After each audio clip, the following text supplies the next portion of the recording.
보컬이 라인업이 8, 9개 막 이렇게 나눠지다 보니까 전체를 다 들어보신 분들은 의외로 많지는 않을 거예요. 근데 각 그 라인업마다 소리가 조금씩 달라서 짐작으로 이렇게 아래 제품을 쓰시는 분들은, 보급형을 라인업을 쓰시는 분들은 유토피아 소리는 과연 얼마나 좋을까, 또 유토피아를 막 그것만 들어보신 분들은 아래 제품들은 좀 많이 다르겠지 소리가, 뭐 이렇게 상상을 하고 여러 가지 상상을 하는데, 사실은 각각의 어떤 특징과 이런 거는 상하이 제품하고 이런 등급 차이 말고도 조금씩 음색과 여러 가지 용도가 조금씩 달라요. 그러니까 심지어 유토피아 쓰는 분들도 뭐 신형 베스티아, 아리아, 뭐 테바 이런 것도 한 번씩 들어보시면 굉장히 좋은 경험이 될 거예요. 제가 그랬으니까요.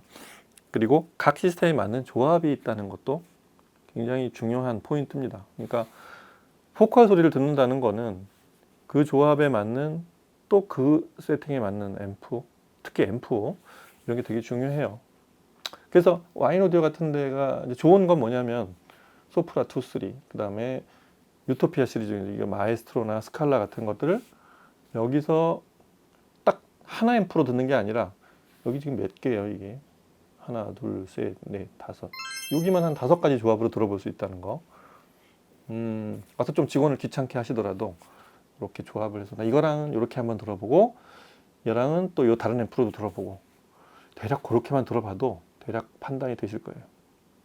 지금 들어본 스칼라 유토피아는 그 네임 오디오 신형 클래식 200, 올 봄쯤에 출시됐었죠. 이 클래식 200 신형으로 들어봤는데, 이 제품 자체가 처음부터 이제 흡수 합병을 2011년에 한 10년 합병한 지 10년이 돼서 이제 조금씩 많은 부분들이 좀 바뀌어온 그런 네임의 소리가, 포컬 소리를 정확하게, 포컬을 소리 내기 위한 네임 오디오, 이제 이렇게 돼 있단 말이에요. 그래서 사실은 포컬이 나는 이렇게 소리를 원래 내려고 만들었어 라는 소리를 내는, 거기에 가장 가까운 소리라고 이렇게 생각하시면 될 것 같아요. 저희가 그래서 오늘 특별히 이 중에서 네임하고 소리를 들어본 이유가 그래서 그렇습니다. 예를 들면 저희가 이 조합의 특징, 스칼라 유토피아와 네임 클래식 200 시리즈, 이 세트의 어떤 소리의 특징이라면 이런 게 있어요. 네임 초기 앰프의 특징인, 이제 그게 이제 왜 클래식이라는 이름이 붙었냐면, 네임 고유의 사운드를 좀 더 많은 부분들을 내려고, 네임도 사실 한 3번 정도의 큰 흐름이, 변경이 좀 있었어요. 그리고 포컬하고 합병한 직후에는 특히 유니티 같은 라이프스타일 제품, 라이프스타일이라고는 하지만 사실은 포컬의 사운드를 조금 더 보편적으로 이렇게 튜닝을 한, 그리고 드라이버는 굉장히 막강한 이런 제품들, 사이즈에 비해서 이런 제품들이 유니티였다고 한다면, 지금 나오는 클래식은 원래 네임의 원본 같은 소리, 그런 걸 내줘도 굉장히 좋습니다. 그래서 첫째는 네임의 오리지널 원본이 무슨 소리인데? 라고 하시면, 소리를 베이스 유닛 같은, 특히 대구형 유닛을 타이트하게 잘 잡아냅니다. 그래서 저역 해상도가 일단 좋다는 거. 네임 오디오를 처음에 들으면 그런 재미가 좀 있는 거죠. 특히 스칼라 유토피아처럼 이 10.5인치 유닛이죠. 그 다음에 미드레인지 6.5인치, 그 다음에 베릴륨 트위터가 있는데, 이 시스템을 은근히 소리 내기가 그렇게 간단치는 않습니다. 소리는 나죠, 물론. 근데 제대로 소리를 낸다는 의미는 고음부터 저음까지, 미드레인지까지를 포함해서 그 전 대역이 음량이 늘어나면 딱 그 음량만큼 배분이 정확하게 돼서, 정확하게 원래 원본에 있는 소리만큼이 나야 되는데, 매칭을 잘못하면 뭐 또 앰프 브랜드에 따라서는 저음이 더 많이 나오는, 혹은 고음이 많이 나오는, 그래서 좀 이 포컬 스피커에 대한 오해가 있을 정도로 서로 다른 소리를, 똑같은 스피커를 놓고 서로 많이 다른 그림을 그리고 있는 사용자들이 있을 정도로 그런 것들이 좀 많이 흔들릴 때가 있거든요. 그래서 네임으로 들어보는 게 사실은 포컬 소리가 원래 이렇게 나야 된다는데, 그 레퍼런스가 된다는 의미가 될 수도 있습니다. 들어보면, 예를 들어서 저희 처음에 들은 그 안젤라 휴이트가 이게 저기죠, 비올라 다감바 소나타인데 피아노 소리 같은 이런 거 굉장히 잘 내죠. 특히 스칼라 유토피아처럼 이 베릴륨이 쨍 하는 소리, 그게 쨍하는 게 굉장히 다양한데, 어떤 앰프에서는 좀 메마르면서 쨍한 소리, 그냥 고역이 강하게 달려오는 그런 아주 선명함을 주도하는 선명함 위주의 소리가 있는 그런 고역 시스템이 있는가 하면 지금 네임오디오도 고역이 굉장히 선명한 기종 중에 하나인데 네임오디오 들어보면 선명하지만 굉장히 어딘가 마감이 굉장히 좀 듣기 좋은 마감을 가진 이런 소리가 들립니다. 살집이 가늘지도 않고 두텁지도 않고 딱 정확한 중간 정도가 되는 그런 정도의 두께로 저역부터 고역이 다 유지돼서 비오라 다감바가 쑥 들어와도 그 미세한 에너지 변화를 잘 포착해 주는 게 일단 굉장히 중요한 포인트. 그다음에 쭉 저음이 부풀어도 10.5인치 그 W 콘, 이 샌드위치 구조의 콘이 이렇게 공진을 일으키거나 부르르 떨어가지고 부풀려져서 소리가 좀 약간 듣기 싫은 순간이 있는 그런 부분이 한 번도 없었어요. 그런 게 너무 좋습니다. 그 다음에 대편성 같은 걸 들어보잖아요. 베토벤 교향 3번 그 스케르초 3악장 이게 짠짠짠짠짠 처음에 잘게 떨리다가 앞으로 갑자기 부풀면서 그냥 총주가 꾸앙 빰빰빰빰빰빰 이렇게 때릴 때 아주 호쾌하죠. 그 소위 군더더기가 없다고 표현하는 그 대편성이 한꺼번에 몰려서 딴딴딴 때릴 때 그때 그 원래 현장에서 듣는 오케스트라가 이렇게 두 티를 때릴 때 오케스트라를 현장 콘서트홀에서 들어보면 거기서는 이렇게 뭐 음이 섞이는 경우가 없잖아요. 사실은 오디오 재생하기 어려운 순간인데 거기까지를 구현해주는 그런 장점이 또 있습니다. 여하튼 그런 소리를 잘 내주는 시스템으로 지금 기준이 되는 그런 걸 들어봤는데 여기서 잠깐 제가 이제 녹음을 다 할 수는 없으니까 다른 시스템의 조합을 잠깐 예를 들면 텔로 440, 그다음에 37SK 프리앰프 이 조합으로 들으면 이게 또 굉장히 다르죠. 사실 이 네임보다는 한두 단계 그 이상의 어떤 상위 등급의 앰프인데 여기로 가면 또 참 종종 많이 들어본 조합인데 아주 소리가 소위 깨끗해지죠. 그냥 막연하게 스위스 앰프라서 깨끗합니다라고 했던 분들도 있지만 처음에 그런 평론을 한 분도 있는데 실제 소리가 그렇습니다. 골드문트의 소리는 그냥 그 노이즈 레벨을 낮춰서 굉장히 깔끔하면서도 원래 원본에 있는 걸 그대로 투과시켜서 들리는 듯한 느낌. 이게 텔로 440의 소리죠. 그리고 텔로 시스템이 되면서 그 소위 저역에 약간의 두텀이 생겼어요. 그 저음을 듣는 재미가 생긴 게 텔로 시리즈들은 좀 그런 변신이 좀 있었고요. 그게 그 소위 레오나르도나 이런 그 시스템, 그런 OS 시스템과 그 전 대역을 이렇게 연산해내는 이런 시스템이 생기면서 그 포카 소리가 조금 더 듣기 좋은 쪽으로 바뀐. 그래서 그런 골드문트가 드라이브하는 보컬의 소리 이렇게 들리는 게 또 이런 텔로 440과 37SK 조금 더 큰 스피커와 스칼라보다 윗기종에 좀 더 어울리는 그런 조합이죠. 네, 그런가 하면 한 번도 그렇게 연결을 해서 들어본 분들이 많지 않을 텐데 맥킨토시 같은 앰프하고 포컬 들어보신 적 있나요? 굉장히 풍요롭습니다. 너무 당연한 얘기인지 모르겠는데 특히 신형 맥킨토시로 오면 꼭 저역뿐만이 아니라 전 대역에 뒤쪽에 살짝 뭔가 윤곽이 이렇게 떠오를 정도로 여유가 있어요. 보통 헤드룸이라고 저는 이제 물리적 헤드룸, 그 다음에 어떤 사운드적 헤드룸 이렇다고 좀 표현하는데 좀 더 난 여유가 있어, 좀 더 많은 걸 들려줄 수 있어 이런 분 얘기. 그리고 굉장히 편안한 소리를 들려주는 게 맥킨토시 사운드입니다. 원래 지향하기도 했고 점점 순도를 높여온 맥킨토시가 여전히 그 대출력으로 드라이브하는 그런 장점. 대출력 앰프의 장점은 역시 맥킨토시.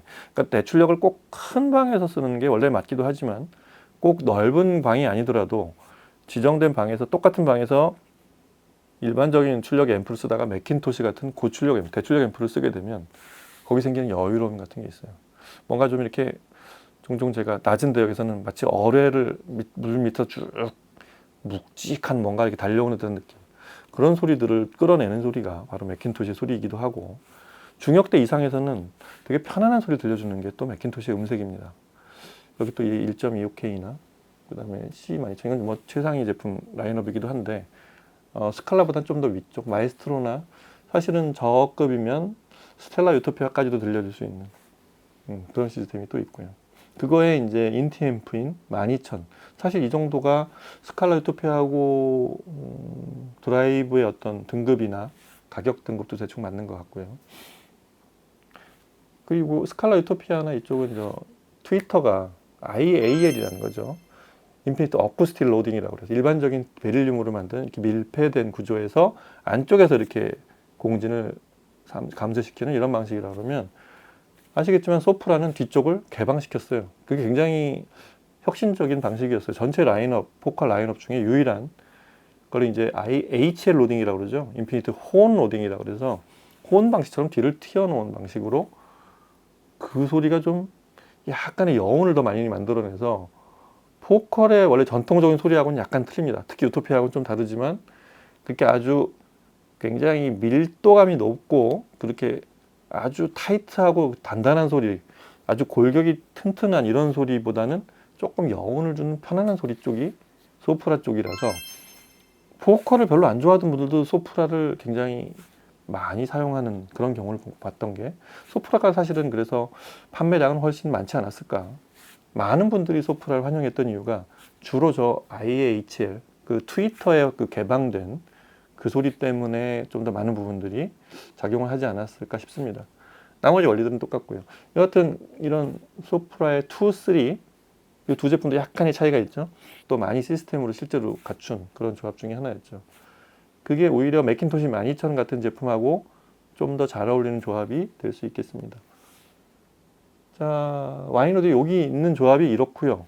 그 외에 뭐 시모디오 지금 860도 아까 말씀드렸지만 이 NAC 222 이 제품하고도 그렇게 조합을 해서 들려주면 굉장히 좋은 소리를 들려준다는 거. 시모디오 특유의 그 순도 높으면서도 파워풀한 에너지 이런 걸 좋아하는 분들은 또 시모디오 860 V2 같은 이런 제품도 대단히 생각해 볼 수 있는 본인의 취향에 따라서는 그런 걸 들을 수 있는 곳이 이 와인오디오 메인 시청실입니다.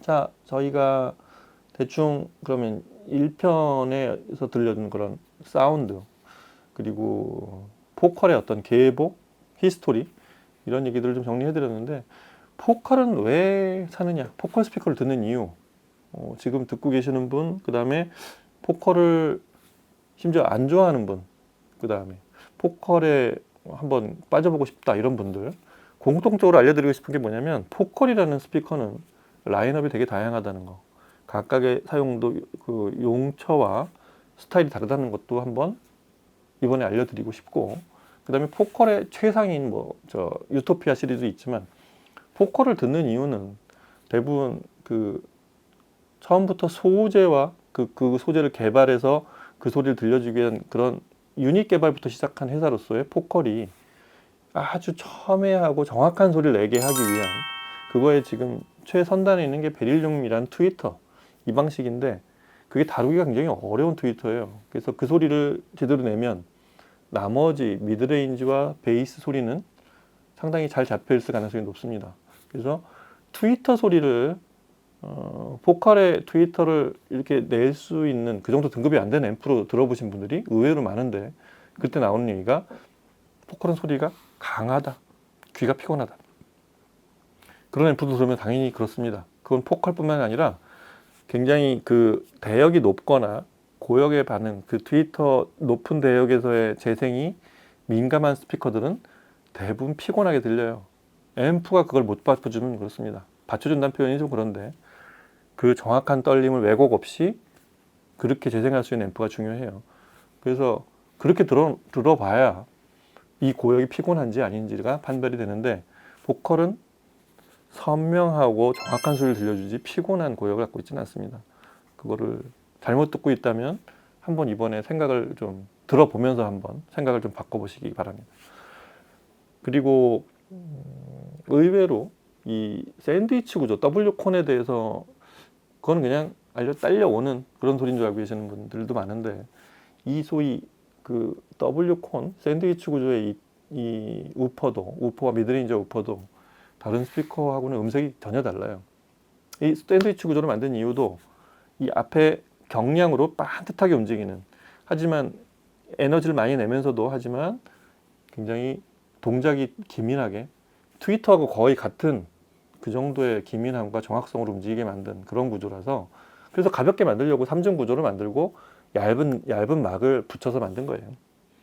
여하튼 그렇게 만든 미드레인지와 그 베이스의 소리도 대단히 기민하게 움직이고 그런 다이나믹, 쿵쾅거리는 느낌과 어떤 이렇게 좀 쭉 중량감 있는 저음 이런 걸 들려주기에 굉장히 깔끔한 저역에서 해상도를 이렇게 들을 수 있는 그런 아주 흔치 않은 그런 베이스 재질을 갖고 있는, 낮은 대역을 내는 그런 구조의 유닛을 갖고 있는 게 바로 또 포컬이라는 것도 의외로 좀 많이 참조하셔야 될 것 같아요. 그리고 포컬이 그 소리를 내려고 아래쪽에 가면 이제 저 칸타 시리즈 가면은 소위 아라미드 섬유를 쓰죠. 이게 일반 천연 섬유를 이렇게 얽어 가지고 만든, 그렇게 해서 플라스틱을 성형해서 만든 그런 유닛들을 소리를 내는 그런 라인업도 있는데, 그 소리는 좀 더 달라요. 약간 좀 부드럽고 좀 출렁입니다. 그렇게 시리즈마다 소리가 다르다는 것도, 그리고 거기에 맞는 앰프는 좀 더 본인은 타이트하게 만들 수도 있지만 그 소리 그대로 존중하면 그 떨림을 유지할 수 있는 앰프를 선택하는 것도 대단히 중요한 게 포컬이겠습니다. 자, 포컬 얘기를 라인업별로 이렇게 다양하게 해드리다 보니까 그것도 또 한도 끝도 없죠. 이외에도 굉장히 많은 얘기들이 있지만 뭐 저기 유닛 회사를 인수한 얘기, 그 다음에 각 드라이버 개발해서 그건 어떻게 최적으로 놔야 되는지, 또 자동차에 들어간 유닛은 또 어떻게 소리가 나는지, 이런 것들 여기서 대충 마무리를 하고, 또 다음번에 또 그런 좀 더 심도 깊은 얘기들도 같이 나눌 기회를 마련하도록 하겠습니다. 자, 지난 편에 이어서 2부까지 걸친 포컬 얘기, 와인 오디오에서 같이 나눈 포컬의 라인업, 히스토리, 스토리, 개발 얘기, 그 다음에 각 앰프하고는 어떻게 조합을 해야 되는지, 포컬은 어떻게 소리를 내야 되는지, 이런 얘기를 한번 심도 있게 나눠봤습니다. 다음 시간에 또 다른 얘기와 그 제품으로 찾아뵙도록 할게요. 감사합니다.